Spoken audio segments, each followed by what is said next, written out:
Good morning. It's 8 o'clock on Wednesday the 26th of March, and in this morning's programme we're going to be finding out about a holiday with a difference, if you don't get seasick. Those of you who are interested in car maintenance, to sit up and take notice, because Jamie Langton is here with us in the studio, and he's going to talk to you a little bit about repairing your car bodies. Jamie.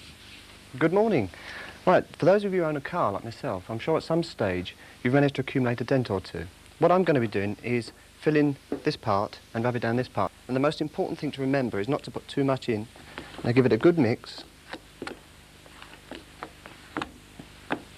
And then place over to your dent.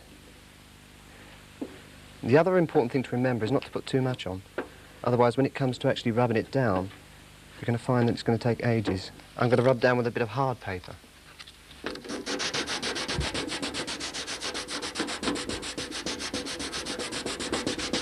When I first started doing this, I thought that you just put the paint over the top of that. But the obvious thing to do is to gradually build it up.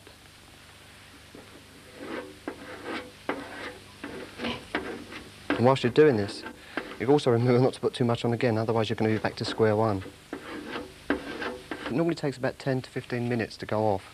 The other part that I've got ready here is for when you come to actually spraying. But since we're not allowed to use spray in the studio, we've got to use the paint.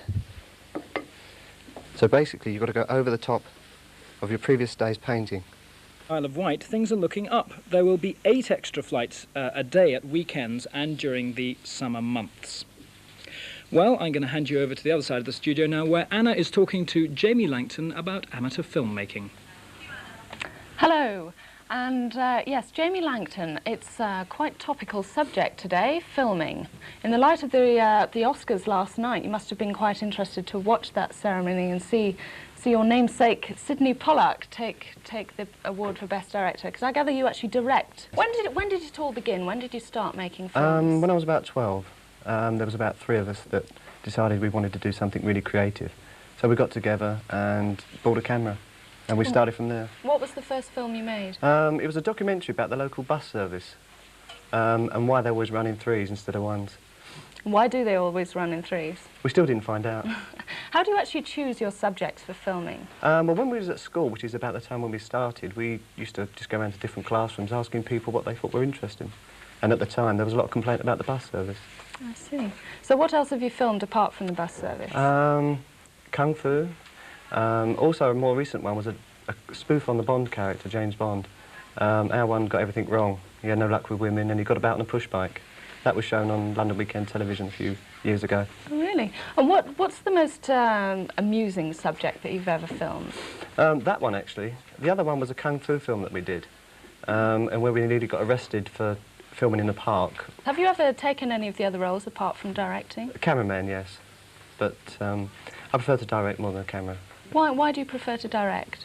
Because you've got more control over the situation than what perhaps the cameraman has. Have you ever tried to write a film yourself? I have done, yes. I wrote the Bond film. Well, not the Bond film, but the other Bond. The other Bond. So how do you go about actually setting a script down and putting your ideas into reality? Through production meetings, we go down and we meet together, whoever's involved in the film, and decide what we're going to do and write it down. I see. It sounds difficult to translate something that's on paper actually onto film. Do you enjoy working with the film medium? I do, yes. We elaborate from working on actually in words by doing a storyboard, which gives a basic idea of what the camera angles are going to look like. Right, so is the storyboard actually the pictures that you're going to put onto film? It is, yes. There's maybe some others that we decide on the day that we're going to change, and then do some other ones. So you have to remain adaptable? We do, yes. We don't often show you what goes on behind the scenes in our studios here at Elstree, but the history of this particular site is part of the beginning of the film industry. In Britain, Barry Cohen has been finding out what it was like before the BBC moved in. Action!